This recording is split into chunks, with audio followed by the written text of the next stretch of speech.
مات في أحضان زوجته.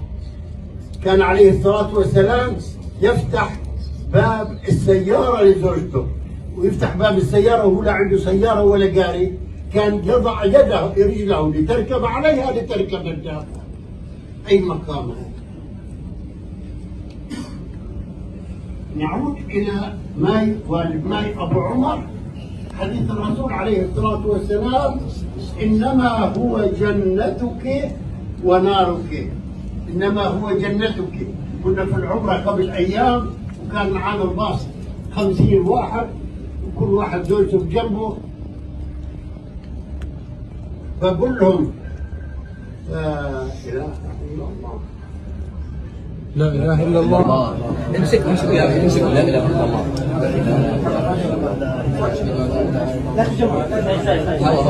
فلولا